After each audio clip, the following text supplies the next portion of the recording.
جب آپ کو احساس پیدا ہو جائے نا کہ مجھ سے، آپ یقین کریں مطلب موٹر سائیکل والے کو پجارو والا جب ٹکر مار دیتا ہے نا تو وہ گر جاتا ہے، تو وہ چونکہ پجاروں میں بیٹھے ہوتا ہے تو وہ الماری کھول کے یا شیشہ نیچے کر کے تو وہ اس کو کہتا ہے کہ اٹھ جا، کیا ہو گیا؟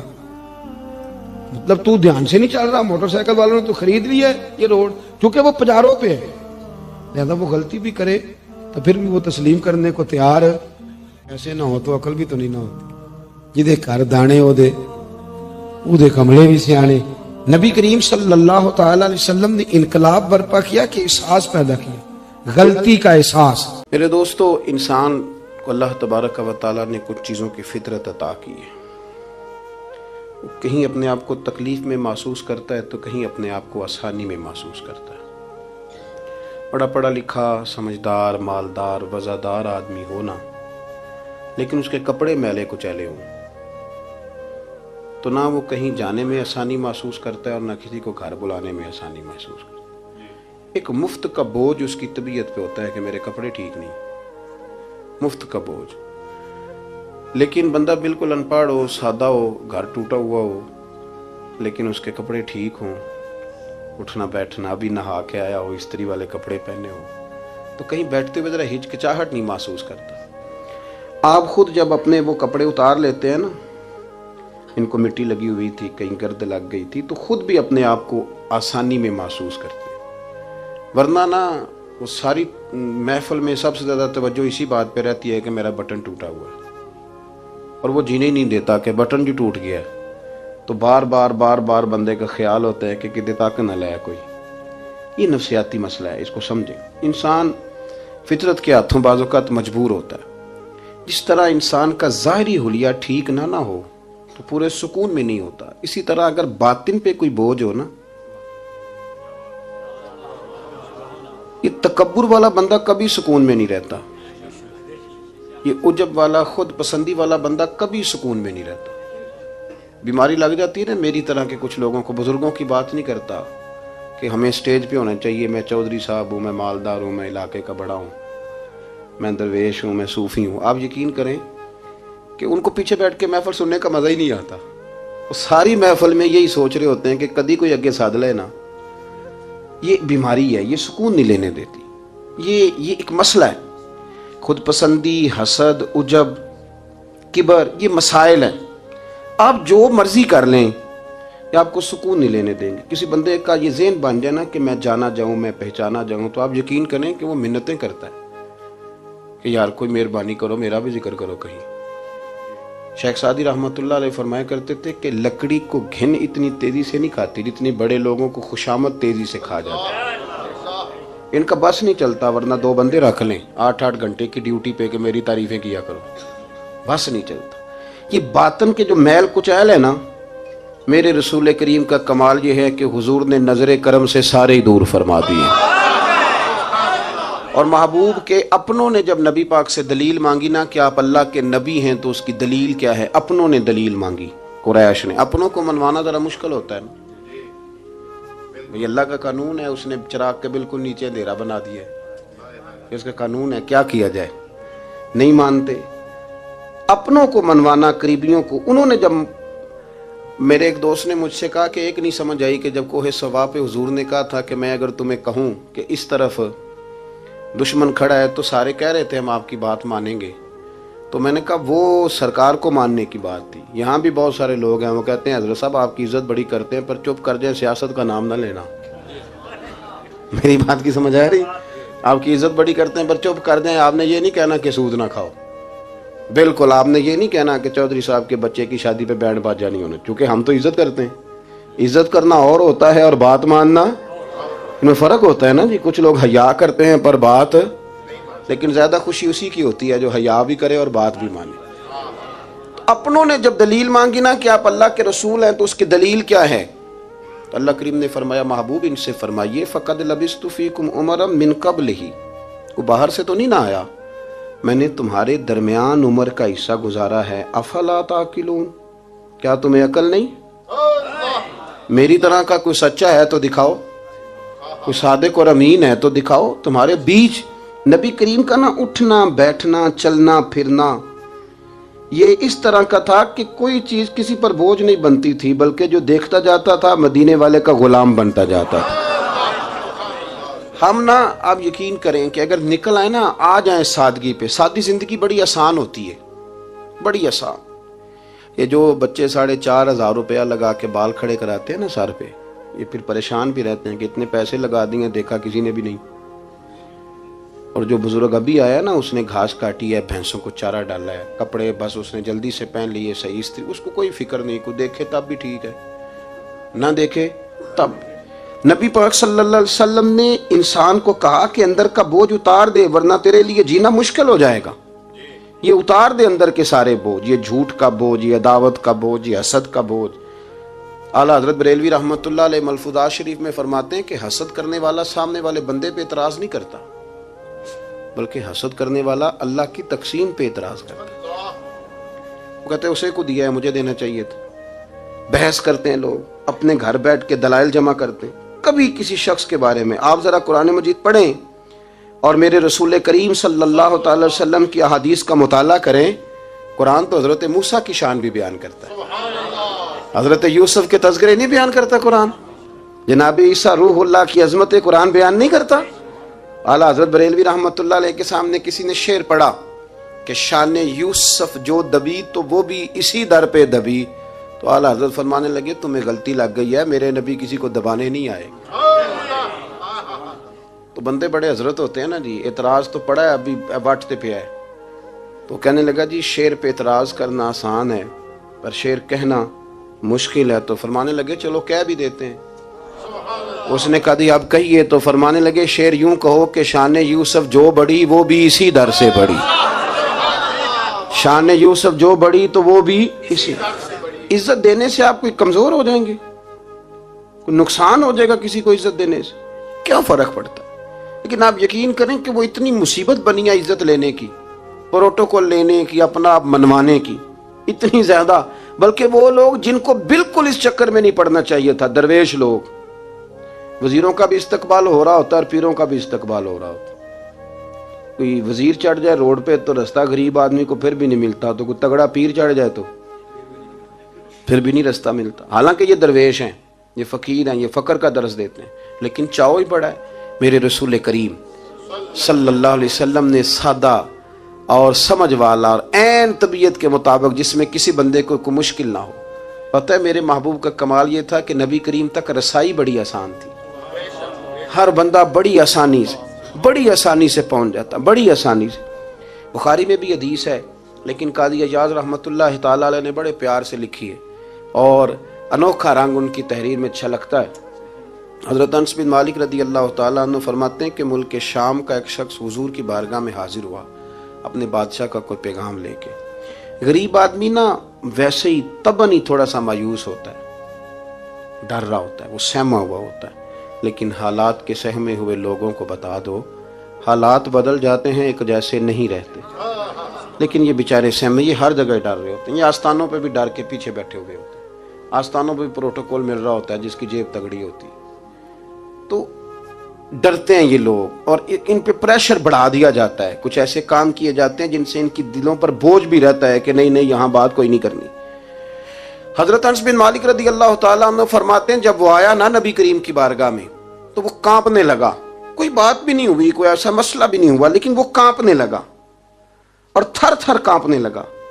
تو اللہ کے رسول صلی اللہ علیہ وسلم نے اسے فرمایا کہ کیوں ڈرتے ہو، کیا بات ہے؟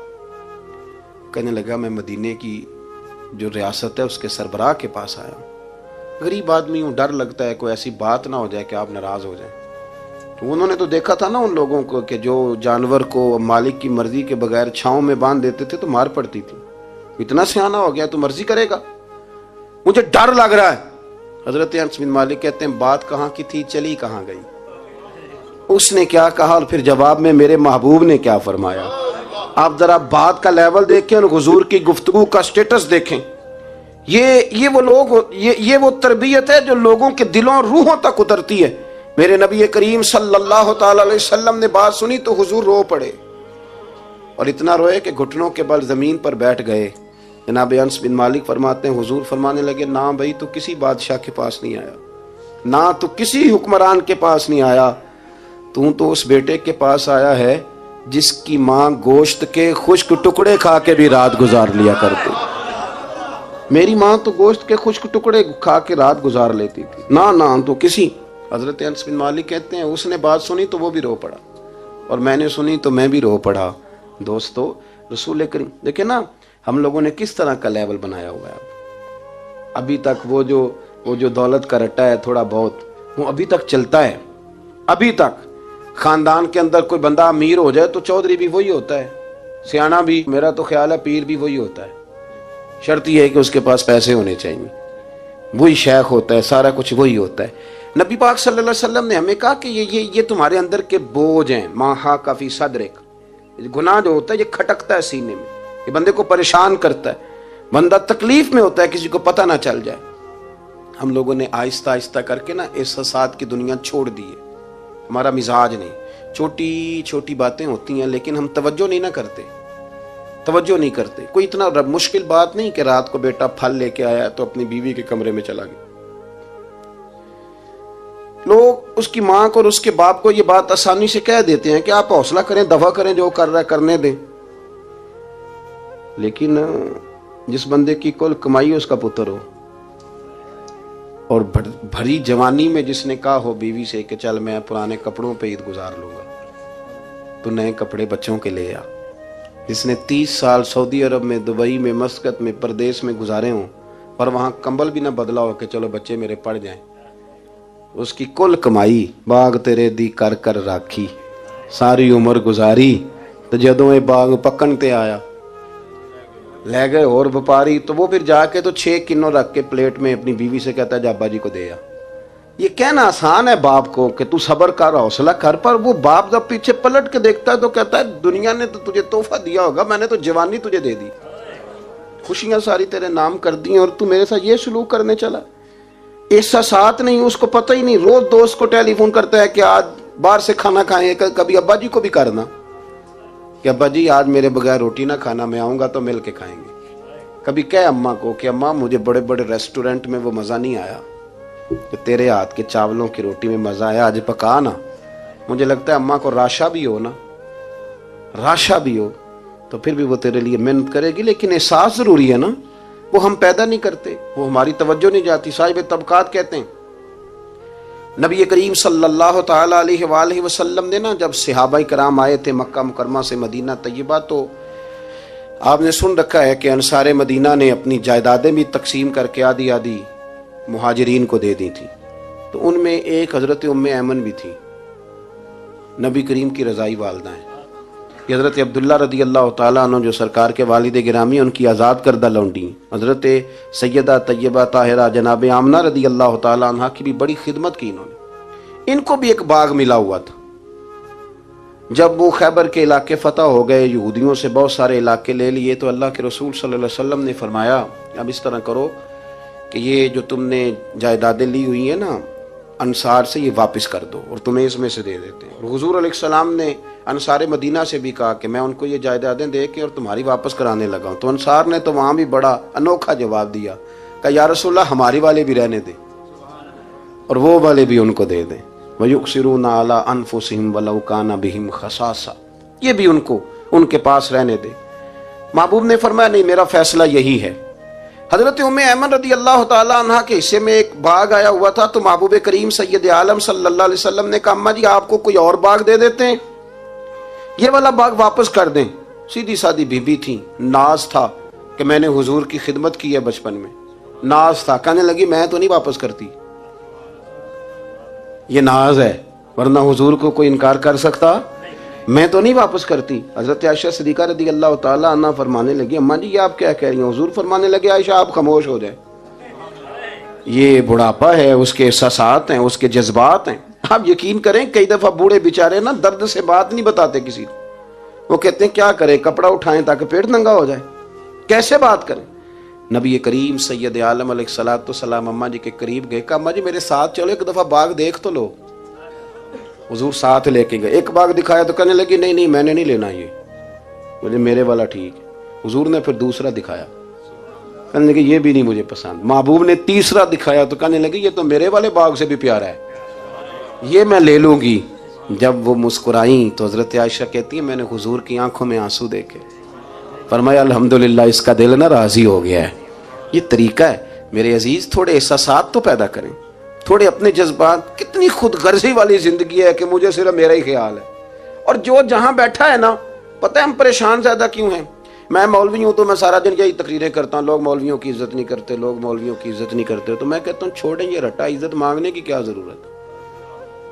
اب منت مانگ کے عزت کرانی ہے؟ چھوڑیں، کوئی ضروری ہے؟ میں اس طرح کرتا ہوں کہ میں عزت کرنی شروع کر دیتا ہوں، میں کرتا ہوں نا 15-20 علماء کی عزت، چلو ہم آپس میں شروع کر لیتے ہیں، تو خود بخود باقی بھی مسئلہ کرتے ہیں۔ عزت نہیں کی جاتی، عزت کیوں آپ بھیک مانگتے ہیں؟ کیا ضرورت؟ پیار دینا شروع کریں، روز بروز مطالبہ کرنا کہ میری خدمت کرو، میرے پیچھے چلو، اس سے تو دقت پیدا ہوتی، انسان تکلیف میں رہتا ہے۔ میرے رسول کریم علیہ السلام خیال رکھتے، چھوٹے چھوٹے بچوں کے جذبات کا بھی خیال کرتے، بوڑھوں کے جذبات کا بھی خیال کرتے۔ نبی کریم صلی اللہ علیہ وسلم ہر شخص کے بارے میں ایسا نظریہ رکھتے کہ جس سے قوم کو سکون ہوتا، دلوں کے اندر اطمینان پیدا ہوتا۔ حضرت عائشہ صدیقہ رضی اللہ تعالیٰ عنہ فرماتے ہیں ایک دن گھر میں تشریف فرماتے اور طبیعت مبارک میں نا بڑی، میں دیکھ رہی تھی کہ بڑا حشاش بشاش ہے سرکار کا مزاج، بڑی خوبصورتی۔ آج غم امت میں حضور اس طرح پریشان نہیں جیسے اکثر ہوتے ہیں۔ آپ فرماتی ہیں باتیں چل رہی تھی تو بیٹھے بیٹھے حضور فرمانے لگے کہ عائشہ میں تمہیں بتاؤں تم مجھ سے راضی کب ہوتی ہو اور ناراض کب ہوتی ہو؟ کہتے میں نے عرض کی یا رسول اللہ میں اور آپ سے ناراض؟ فرمایا چل سن تو لینا، سن تو لینا، ذرا بات سننا، ذرا سن تو لے، سننا۔ عرض کی یا رسول اللہ حکم فرمائیں۔ فرمایا تم کبھی کبھی قسم اٹھاتی ہو، ذرا احساس کی شدت دیکھی، لفظوں اور جملوں کا خیال رکھنا، سامنے والے کا اسے آسانی دینا۔ نبی کریم صلی اللہ، دیکھیں نا، میں نہیں پرواہ کرتا جی، اب بیویوں کی باتیں کون سنے، میں نہیں پرواہ کرتا جی فلانا تو ان پڑھ ہے، لیکن جو ہمیں حضور نے ذوق دیا جینے کا، جو تسلی دی ہمیں زندہ رہنے کے لیے، جو ہمیں کہا کہ یہ چیز تمہیں جوان کرے گی، ٹھنڈا رکھے گی، نبی کریم صلی اللہ تعالیٰ علیہ وآلہ وسلم فرمانے لگے عائشہ تم نا کبھی کبھی قسم اٹھاتی ہو؟ کہا یا رسول اللہ اٹھاتی ہوں۔ فرمایا جب تم تھوڑا بہت ناراض ہوتی ہو نا کہ کسی اور زوجہ کے پاس وقت زیادہ گزر گیا ہے، تو پھر تم پتہ کس طرح قسم اٹھاتی ہو؟ تم کہتی ہو مجھے ابراہیم علیہ السلام کے رب کی قسم، اور جب تم راضی ہوتی ہو تو کہتی ہو مجھے محمد مصطفیٰ کے رب کی قسم۔ اور میں مجھے پتہ ہے، جناب عائشہ کہتی ہے میں رو پڑی، میں نے کہا محبوبہ بات بالکل اسی طرح ہی ہے، لیکن قربان جاؤں یہاں تک خیال رکھتے ہیں آپ، حضور یہاں تک احساسات ہے، یہاں تک۔ فرمایا مجھے پتہ ہوتا ہے کب تمہارا جذبہ کیا ہے اور کب تمہارا رنگ کیا ہے۔ دوستو یہ چیزیں جب نکل جاتی ہیں نا مزاج سے پھر آسانی ہو جاتی ہے، لیکن وہ ہمارا اپنے آپ کو پسند کرنا، اپنی طبیعت پہ ناز کرنا، اپنے آپ کو دیکھتے رہنا اور اپنی تعمیر میں اتنا غرق ہونا کہ باقی ساری خوبصورتیوں سے بھول ہی جانا، صرف نظر ہی کر لینا۔ تھوڑا تھوڑا پیار بانٹیں، اتنا اوپر کھڑے ہو کے نیچے دیکھو گے تو ہر چیز چھوٹی نظر آئے گی، کبھی کبھی نیچے کھڑے ہو کے بھی اوپر دیکھیں، انشاءاللہ بڑے بڑے قد والے لوگ دنیا میں ملیں گے، بڑے بڑے قد والے۔ بہت سارے لوگ مجھے کہتے ہیں جی کامل پیر نہیں ملتا، میں کہ نہیں ملتا، پیسے بندے دی جیب ٹھیر سارے ہوں تو پھر کامل پیر کیویں ملے؟ اور 2 MA وہ کر جائے چاہے سیپلیوں میں ہی پاس کر جائے، پھر کامل پیر کیسے ملے؟ وہ ہو چودھری صاحب اور اس کو پیر مل جائے، ان 3 بندوں کو پیر ملتا، اس کے لیے تو تھوڑا نیچے اترنا پڑتا ہے نا جی۔ پہلے جو برتن بھرا ہوا ہو تو اس میں پیر صاحب کیا ڈالیں گے؟ کوئی خالی ہوگی تو شے اندر آئے گی نا۔ اپنی زندگی میں تھوڑا سا لیول۔ حضرت خواجہ شمس العارفین سیالوی رحمۃ اللہ علیہ، خواجہ صاحب گزر رہے تھے تو ایک بچہ نا، ہمارے دیہاتوں کے بچے جو ہوتے ہیں نا وہ ان کا اپنا سٹائل ہوتا ہے اور وہ بڑے مست لوگ ہوتے ہیں، اصل مزہ وہی بچے اٹھاتے ہیں جو دیہاتوں کے، وہ جو زندگی گزارتے ہیں بڑی شاندار ہوتی۔ میں آپ کو تجربے کی روشنی میں کہہ رہا ہوں، میں نے دیہات بھی کھول کے دیکھے اور شہر بھی سارے دیکھے، اللہ ماشاء اللہ ڈھیر سارے شہر میں نے دیکھے، اور میں نے اس میں دیکھا ہے کہ زیادہ سکھی یہی بچے رہتے ہیں جو مٹی میں بھی کبھی کبھی دوڑتے ہیں، ہاں جو سن لیتے ہیں تھوڑی بہت۔ آپ یقین کریں کہ سارے گاؤں کے بوڑھے ہی دادا ہوتے تھے اور سارے ہی چاچے ہوتے تھے اور سارے ہی، اب تو رٹا بن گیا، اب تو مسئلہ خراب ہو گیا، عجیب سی الجھن لوگوں نے پیدا کر دی۔ خواجہ صاحب رحمۃ اللہ علیہ گزر رہے تھے تو ایک بچہ بیری کو روڑے مار رہا تھا، روڑے سارے جمع کر لیے اور مارتا جا رہا ہے، اور یہ بچے گاؤں کے جب یہ فائرنگ کرتے ہیں نا بیری پہ تو یہ روڑے پہلے جمع کر لیتے ہیں تاکہ پھر بے دریغ بغیر رکنے کے اپنا کام کرتے رہیں۔ تو مار رہا تھا تو حضرت